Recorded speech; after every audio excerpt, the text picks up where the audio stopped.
seen that you've built 2 companies, exited, and now you're at your 3rd business. At an age where people think to like just relax in life and slow down. But you're like all up. I am. What inspires you to do this even today? We might call it an illness.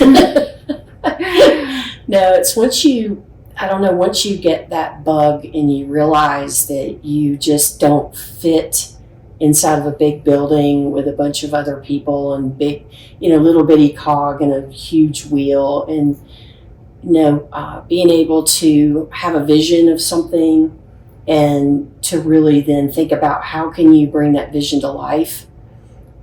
It's just very exciting. And you also know it starts and fails with you. It's either going to be successful or it's going to fail. And so it's just, it's very motivating to get up every day and just bring your best self. Yeah. And really listen to other people, because I think that's, and ironically, I'm actually in my 5th startup. So the first one was 1989, but I don't even think I have it on LinkedIn because I couldn't even tell you what the name of it was at this point in time because it's been that long ago. But, just what I've learned over the years is to listen and actually make sure that you're attracting really, really solid people to your team. Because my biggest mistakes have all been picking the wrong business partners.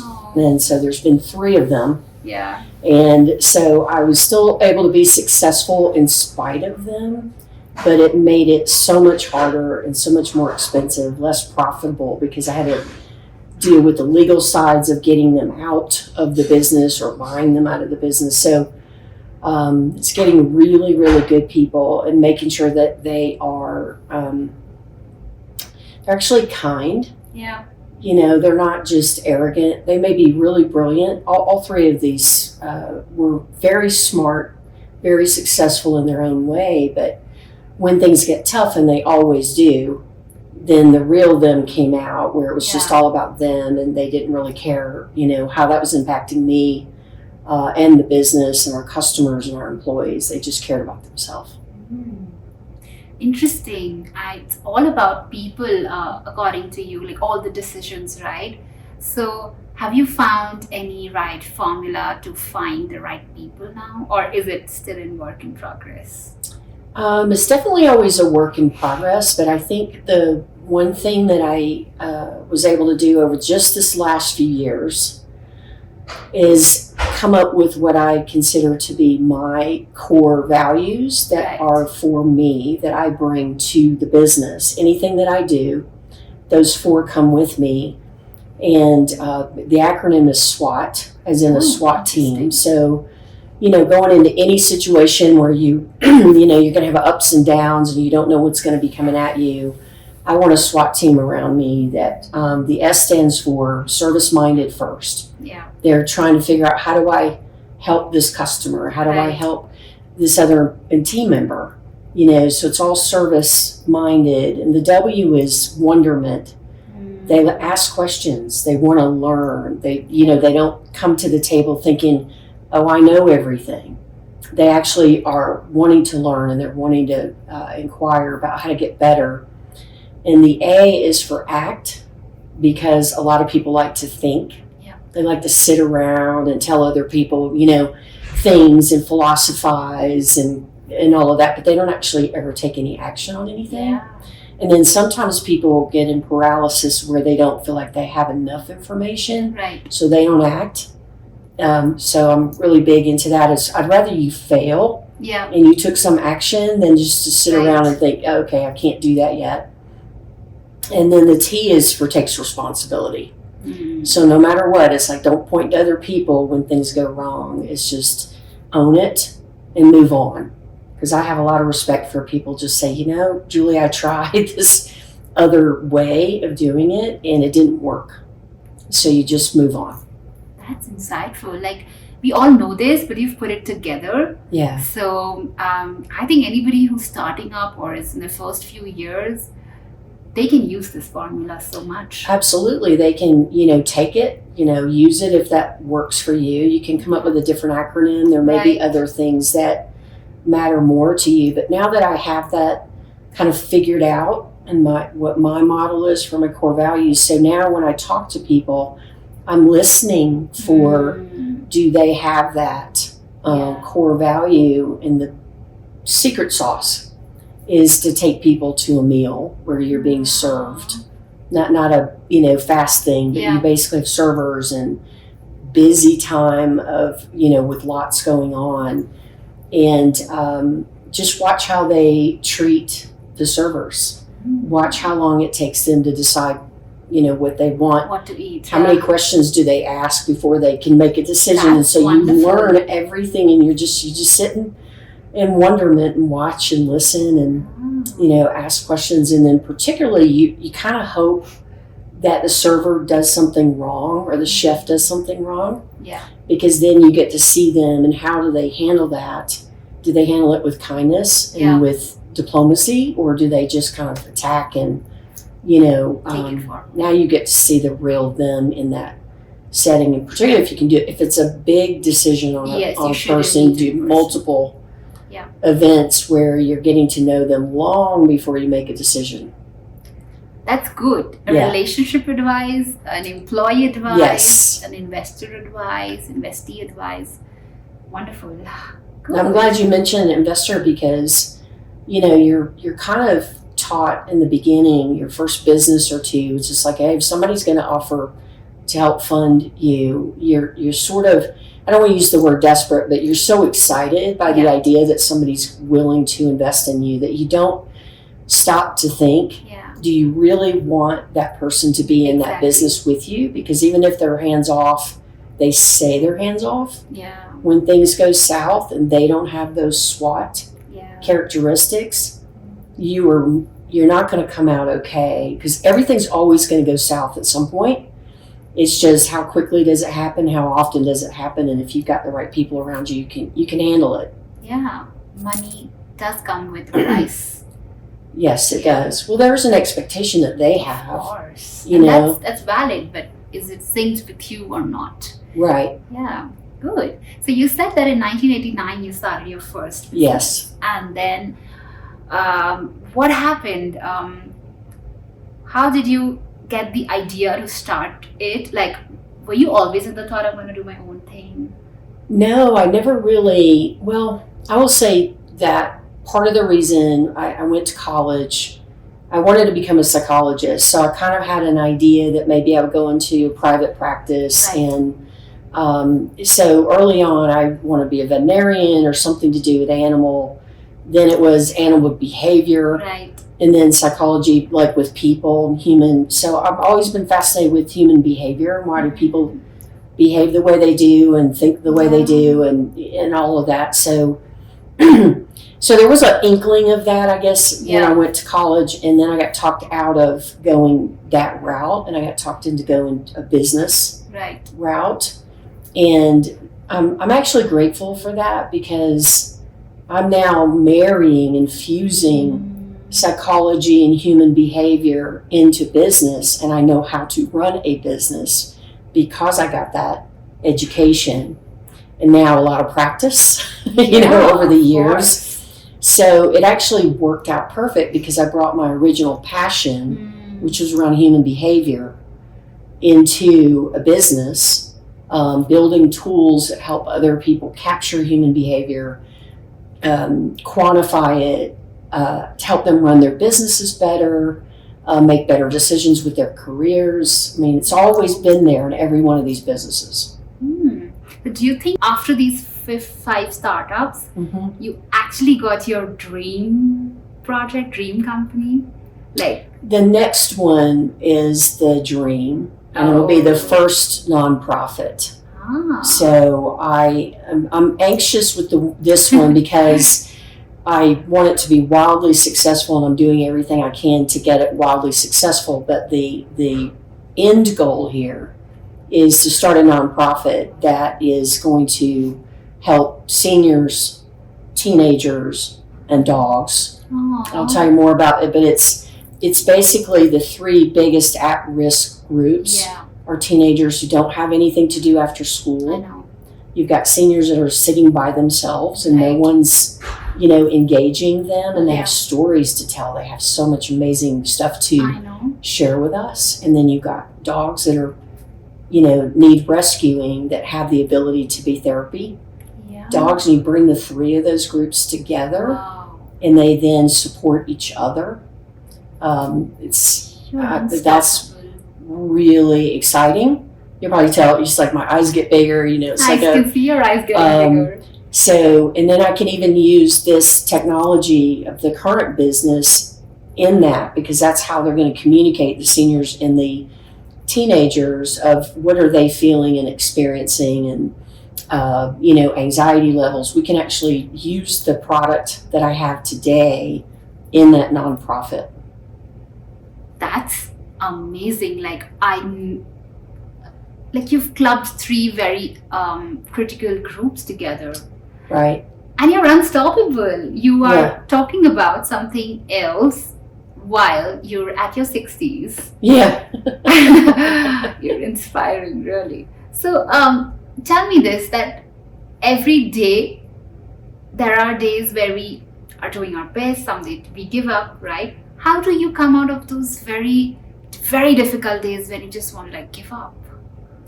There's been a lot of those days, and sometimes they're just really, really tough. And I'll tell you that the toughest ones to me are when you have some other part of your life that's also challenging. So, you've lost a family member, or a family member's going through a tough time, or Yeah. maybe somebody lost a job or something.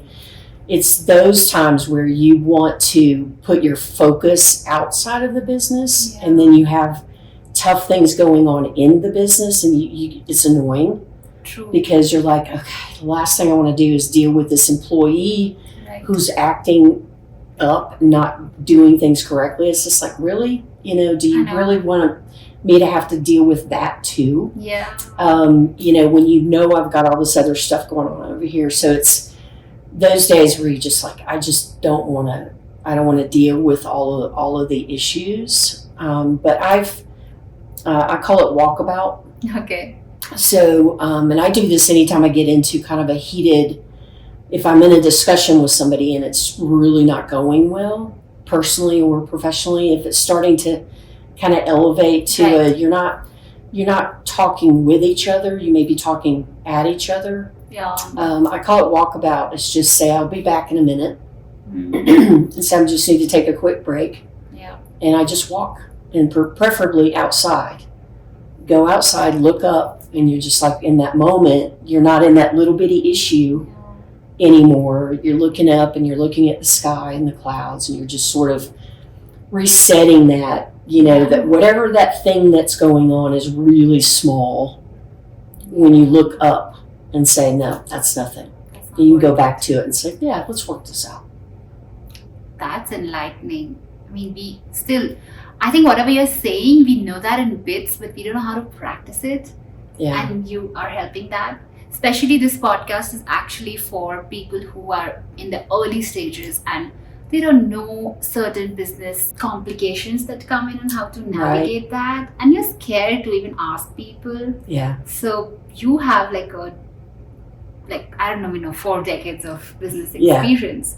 So tell me, Julie, that you said, again, you have so many startups that you've done, Right. right? And you've exited businesses, right? How does it feel to have that exit, give that exit to someone? It's actually, it's both. It's terrifying because it's your baby. Yeah. You're basically handing your baby to somebody for money or stock or whatever the value is that you're getting back. So there's a almost like a heartbrokenness about, oh, I gotta let the baby go. And then on the other side, it's this excitement as long as you have something else. Yeah. And Jim Collins was talking about this sage advice. We got to see him this morning where he's watched it, and I've watched it with people.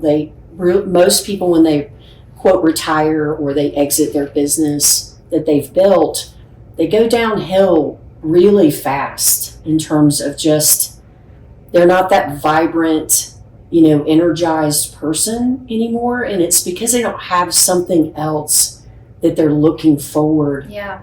So I'm a big believer in make sure you already know what is your next thing.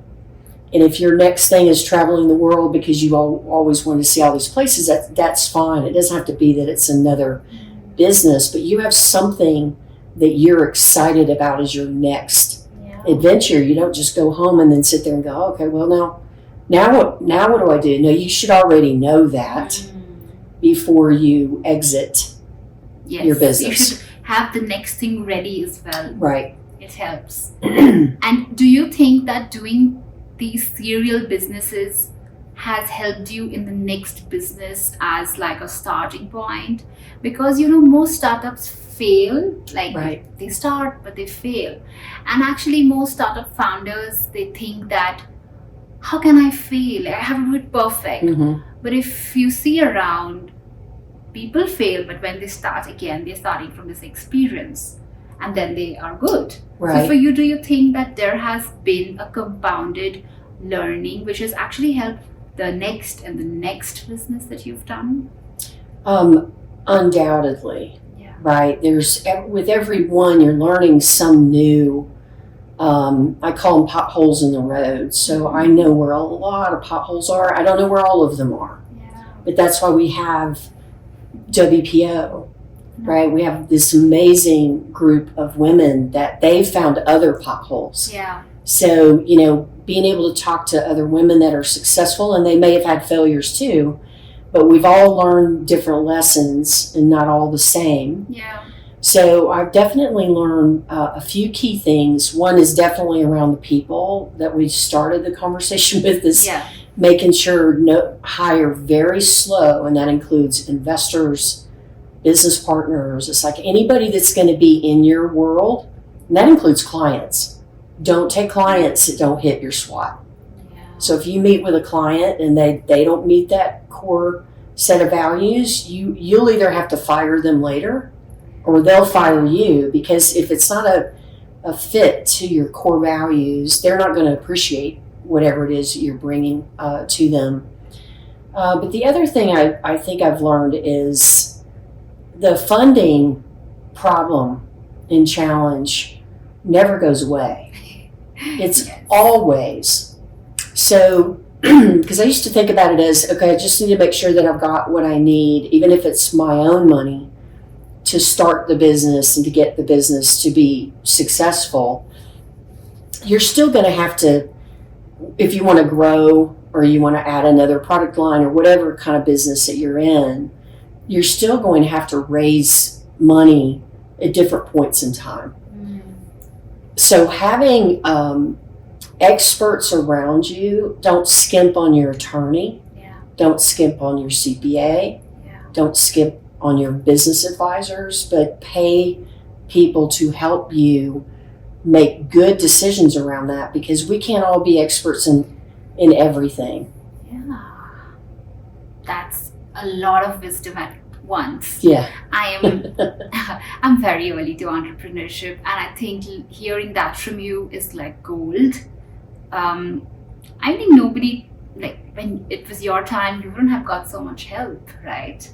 I didn't, and I didn't even know how to ask for help, and that's a personality flaw that I've had to work on my entire life, is actually asking for help without feeling like you've got to give something in return, rather than just ask for help. And so I didn't figure that one out until I was about 30. I'm like, okay, somebody pointed it out to me and they're like, oh, you're so stubborn. Just ask. There's all these people around you who want to help you. But you need to ask. You have to ask. Tell them what you need. Yeah. Interesting. And tell me that currently, what is the business that you're working on, and what is the itching desire to start this, like at this age?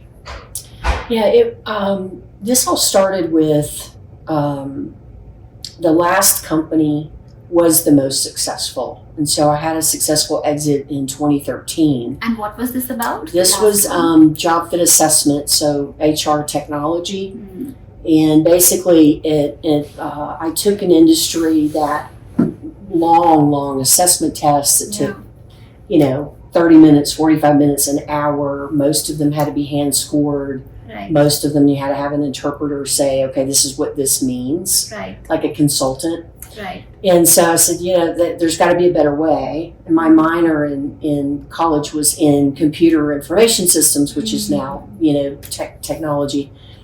And so I thought, well, let's automate this. Oh. And so we created what I believe was the first ever software as a service for job fit assessments. And we made it 5 minutes Wow. instead of 45 minutes, validated it.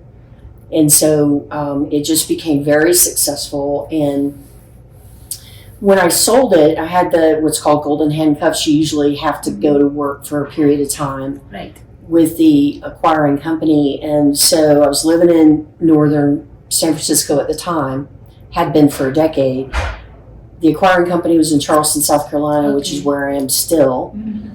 And once I realized it was like this company's not going to be successful, there was a lot of things I learned after you're on board that I didn't know beforehand, because that's another thing that can happen as you get acquired by somebody who they've got a lot of skeletons in the closet and you don't even know what they are until after you've already done the deal. But in the meantime, what we were talking about earlier is have the next thing in mind. I met this consultant. It was really a clinical psychologist, and we just struck up a conversation. I don't even remember how we met, but we were having lunch. We struck up a conversation, and he was telling me about this idea that he and his partner had about using faces to allow people to express what they were feeling instead of having them do a rating like on a 1 to 10. Yeah. How anxious are you feeling? How sad have you been feeling? And he realized it wasn't working. It was hard for a human to quantify something that's subjective for themselves. And then, how do you know if it's accurate, right? So it may be accurate for them, but then you can't compare that to anything else. So when he was describing this to me, I was just like, oh my gosh, behavioral science once again. And I remember looking at him, and because he was thinking of it from a clinical perspective of people being able to communicate something authentically and easily so that then other people could understand them. Right. And I thought there's not a business in the world that doesn't need that for their customers, for their employees, for their online users, to actually understand their stakeholders. Yeah. Are they confused? Are they bored? Are they angry? I mean, we need to know exactly what they're feeling and how much. So he was describing it to me. I said that they were not business people. And I said, let me help you. I'll do it on my own. Dom, you don't need to pay me. They didn't have any money. But I said, let me help you build your business plan. Mm. So over a summer, I think this was 2015, the more I was so intrigued by it. Now I'm still working for the company. And so I'm looking at this, and so I bring this plan back, and they're like, wow. Mm-hmm. And so I won't get into all the details, but I'd already mapped it out. And I said, this is the exact same thing I did to sell the company that I just sold. Wow, that's a sync. And so they're like, I would have never thought of that. And that's by embedding this technology into other large platforms and technologies, then all of a sudden it grows exponentially with just a few sales. Wow. So there was maybe another month after that or something, they were trying to get investment because they didn't have any money to actually start the business. And so I wrote them a check, and they offered me the CEO role. And I said, sounds great. So I gave my notice, which I'd been dying to do. I just didn't want to do it without having like that next spot to go to.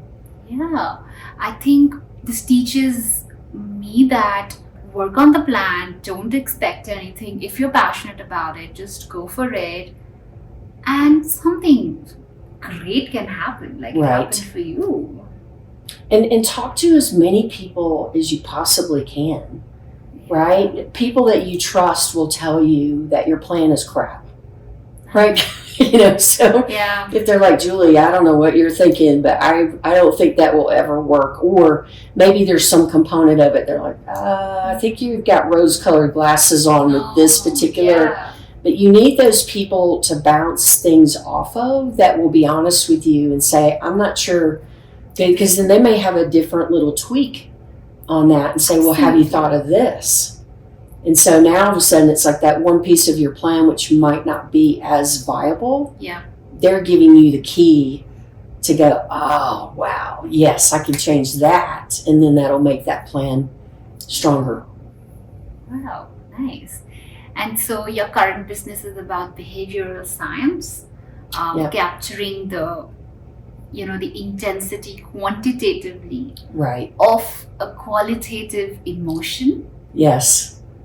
Okay, it sounds great, and someone may think, will it really work out? Like, really? So do you think that, like, of course you think that, but what's the practicality of this entire thing? So imagine that you are a large telecom. Let's give one example. And most people hate all of them, right? Yeah. They're not well liked. But imagine that today you're only hearing from 1% of your 100 million customers. You're only getting feedback from a very small percentage of them, and you're expected to figure out how to change things in the business to give them a better experience so they will buy more from you, they will stay with you instead of going to another telecom who's wooing them away. So this is your dilemma as you're running your business, right? This large telecom. So you're bleeding cash, you're churning customers, but you don't have any idea why. So you don't have the data that you need. And the only people who are even giving you any feedback are the ones who probably had a terrible experience with you, or they had a great experience, because they're the only ones really motivated to actually even take the time to give you feedback. And these feedback things of star ratings, it's just so boring. Like yawn, but like, nobody fills them out. So the only ones who are motivated are the ones that are like, I'm going to tell you that you're a 1 star, or I'm going to tell you that you did great. So you're missing that whole middle group of the people. We call it the silent majority. And if you can engage them and get them to share what they're actually feeling, might be confusion about your pricing plan. It might be that they are mildly disappointed in the service experience. Having that information, now you know what to do and which clients that you need to focus on, because you've lost the ones that say, I'm disgusted with you. You've got that other group which are already loyal. So you really need to focus on the ones who can be saved and can be turned around. So you've solved the quantity problem of hearing from more of them and the quality problem of the data, this quantification of subjective stuff, which, some people say, well, why don't you just use the camera and these technologies now that read people's faces? Well, how many people are actually going to let you read their face and giving feedback? Because you have to get permission to do that. And then those are not as accurate. They will be more accurate in the future, but they're not that accurate today. And so the other side of this is by making feedback fun, we made it look like an emoji. It's friendly looking. People are familiar with emoji. It's the largest growing language in history. So people are just automatically used to communicating. The problem is that, just if I send you a face, it's kind of like a flat line, but you still don't know what it is that I'm feeling, and you definitely don't know the intensity. So why this matters is you need to know both what nuanced experience is that person having, and you need to know the intensity of it, because low intensity usually means you can still do something about it. If somebody is intensely angry, you're not going to be able to save them. But if they're mildly low intensity angry, you probably can. This is a science. For It sure. is a science. It's all validated, and it's validated multicultural. So around the world, doesn't matter what language you speak, we all know this. Yeah, I mean, a smile, tears, anger, they're all so universal emotions. Exactly. Yeah, great. So, when you're doing all of this, when the low days strike you, Mhm. right? Who is that person that actually supports you the most and brings you up? Ironically, I would say that I also think about people who are no longer here. So, them patting you on the back and saying, yeah, you just get back in there. Yeah. Get back in there. You got this. Right? People that just absolutely have encouraged you your whole life. Yes. And certainly I just have a beautiful family and friends. And so, I can pick up the phone, I'm blessed with lots of people that I can just call, FaceTime, and just say, hey, I'd love a talk.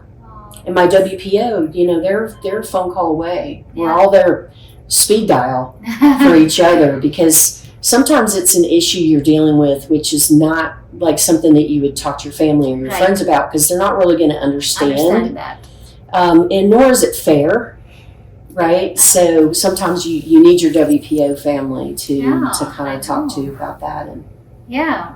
And what stage of business are you? Like, this product is made, is it out, it's in the market, and what are you seeking right now? Like, if you look at it today, what is it that you're attracting? We are in another fundraise. So I mentioned earlier, you're never done. Yeah. And this one is specifically for growth. Okay. So we're considered what's called an early stage. So you've kind of got your startup seed. You're trying to figure out what you have. Early stage is the next level, where you have customers, you have revenue, but you are not yet in exponential growth. So you're trying to get from that early stage to where they call it the hockey stick. Yes. Where you get your revenues and your sales going up very quickly. So we are looking for private investors, not venture capital, but private investors. To date, we've raised it's right at $4 million on our own. Wow. And that has built the product that was all R&D. Most of it was R&D. And we've had to spend very little money since 2018, when we actually went into the market. But now we are looking for investors that basically they love to diversify their investments, and they like to invest in those early stage companies where you've already proven you can sell it. People will buy it. You know what types of customers are going to be the right ones, and so their investment is safer. Yes. Than the true startups where you don't really have any evidence yet that you can be successful. Great. So I think anybody who's hearing us, if they are looking for something like you, someone like you, this is the cue to come and talk to you. And proven, I'm a proven entity. So that's what a lot of people don't realize as investors. They're investing in the jockey. Yeah. They want to know, if I'm going to hand you $100,000 of my hard-earned money, then I want to know that not only is your idea good, right? You've proven that you can sell it, but who's the jockey that I have the best chances of being successful? It's like a horse that you bet on.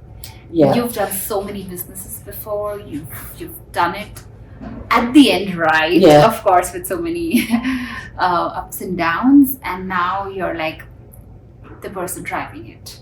So absolutely. It's not gonna go wrong. And get it done. I mean, that's the thing in the morning. That's the other thing. I love different authors over the year, different people.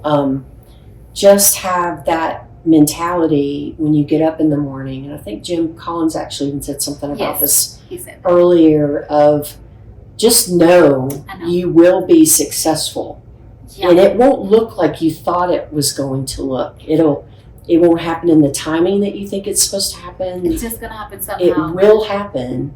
You put your mind to it and you stay focused on that. Doesn't mean you're not going to have bad days, but you stay focused, stay true.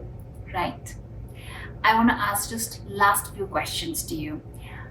It's very lonely as an entrepreneur, right? And especially as a woman entrepreneur. Entrepreneurship Yeah. is hard in itself. It's so tricky. We don't even know what to expect, right? And as a woman, everything acts up against you at special timings. Right. So, what do you think about this, being a woman entrepreneur? First of all, if you are a woman and you are thinking of becoming an entrepreneur, you have got to build your resource group. So WPO has certain minimum like revenue, and they're built for people who have a business that's working, right? They're not as big as they want to be and they want to grow faster, but there's other organizations out there that really serve the startup. They don't have revenue yet. Find your tribe of women that you can actually spend time with, because it really, it's not that you don't want to surround yourself also with really good men. I know. That are good people. Yeah. And will help you, but you've got to have your women tribe that you can go to with your unique issues. Yeah. Maybe you're a mom, maybe you're taking care of a parent. Right. Women tend to have different challenges Yes. around their business in their lives that men are not going to relate to, and it's the same for them too. They have different challenges than we Absolutely. do, but you need your tribe, and find them as quick as you can, and frankly, be selective, be choosy, right? Look at yourself and say, I'm an amazing human. Yeah. I want to attract other amazing humans around me. And the minute you get a whiff of somebody that's not sincere or authentic in themselves, it may not even be that they recognize it, but just move away, wish them well, move away. Only surround yourself with truly authentic people who have your best interest. Nice. Very interesting. And this is the last question. Do you have like a message to your younger self that you want to give her, Yeah, who did not even imagine that you're going to come so far, right? yeah. What would have she done differently if you had to talk to her? Two things that are really important. One is entrepreneurism. You get up every day and you live and you breathe it, and you push and you push and you push, and you never do anything for yourself. And so it's like you just don't. Yeah. You don't make the time for yourself. You never have time for vacation. You in your mind, it's like, well, no, I can't. Yeah, I've got this big thing coming up, or I've got this. You just make a million excuses. I relate to that so much. Don't take time for yourself. And so what happens is you get burnout. It's happened to Yeah. me multiple times. And you are no good to the company, the business. You're no good to yourself, and you're really no good for your family. Yes. Okay? So that's what I would tell my younger self is just chill out. Chill out. Everything's going to be okay. Yes, work hard, but take those times for yourself. Take your vacations. Walk away. Have time without your phone. Have time, where you just go for a walk and you don't need any kind of entertainment, Yes. going on, so you can just think. And then the second thing I would say is be more realistic with how long it's going to take. I thought I had huge goals and visions and stuff. When I was in my mid-20s, I saw myself already retired.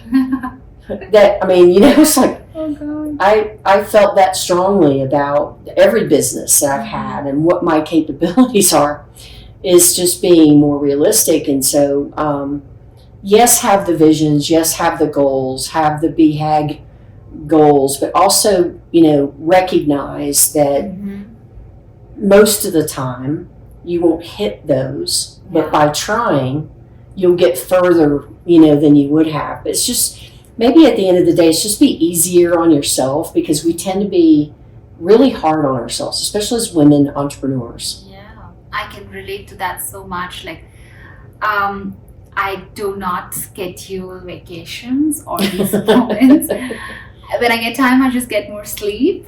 Yeah. But you know, it's something else to plan your own vacation. You look forward to it in Yes. spite of everything. And I think we are proving ourselves. It's not even others. I don't Right. know why. So I think we should really tell ourselves, you know, like, hey, don't need to prove you're good. You're great. Yes. And keep improving. Invest in Yeah. yourself. Invest the money. Invest the time in you. I know. Right. And that's a big part of WPO and this conference is. I know. In every conference, you know, it takes a lot of time, and sometimes it can be expensive traveling, and Of course. you're away from your business, and so you're like, oh, you know, but try not to do any business, you know, when you're in that mode where you're investing in yourself. Yes. And do you have a last message about WPO? Because that's the reason that we've also been Yeah. connected. And tell the world what already you have mentioned multiple times about it. But what does WPO mean to you? WPO, I will say that 2-3 greatest things about it. One is it requires you once a month to get out of your business and work on your business. Mm-hmm. Because we don't have phones. In other words, it's 4 or 5 hours every month, and you're in a room, or sometimes we have to do it virtual with obviously the pandemic, but you stop working in the business and you work on the business. Yeah. And it's very structured, so it forces you to be disciplined, to step out of the thing. And the second thing is the relationships that you make in your group. Most groups are somewhere between 15 to 20 members, Mm-hmm. non-competing companies, so you don't have to be worried about sharing, you know, different things. And the bonds that get made in there, because each month, and sometimes we're having calls in between because somebody may be dealing with we call it a pressing issue. Yeah.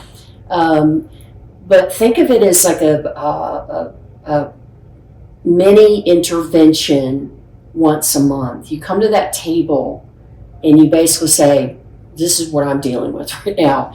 And this swooped in mini, you know, intervention by your group of saying, okay, let's clarify what's going on. They ask a lot of questions. We call this like a round table exercise.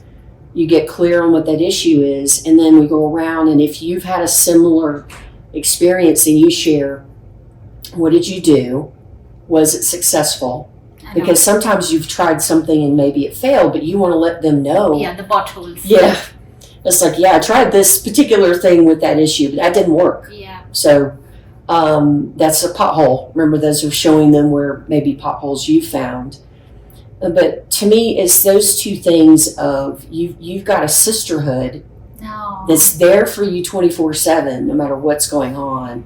And the other is the structure of WPO and the meetings and how we run the meetings allow you that escape out of the business, truly looking down into it. Wow. And thanks to them for organizing this beautiful conference. At this moment, we are sitting in front of the Broadmoor Lake, which absolutely feels like a dream to view, to walk, to live in, and to breathe. And with a very beautiful person like you, I'm privileged to talk. And thank you for being there, and all the best to you. I also want to thank you for this sticker that we have of Morphii, that before this podcast that you got this. And I want to just say that we need a lot more of these around the world. And if they are taking feedbacks, I think feedbacks in everything is important. Relationships.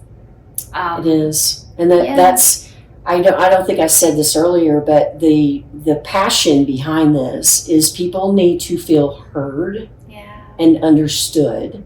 Yes. We've created Morphii for people to feel heard and understood, and companies need to understand people in order to be successful. Yeah, that's a lot of empathy at once. Exactly. Yeah. So thank you for being at the Story Flow, and we spoke about the little human side of your entrepreneurship, and we're waiting to see that next thing also come up with Yes. talks. Wow. Absolutely. Thank you. It's a Yes. pleasure. It's my pleasure too. So thank you for listening to us, and I hope Julie would have definitely inspired you. And she did to me. So yeah, bye bye. See you in the next episode. Bye bye.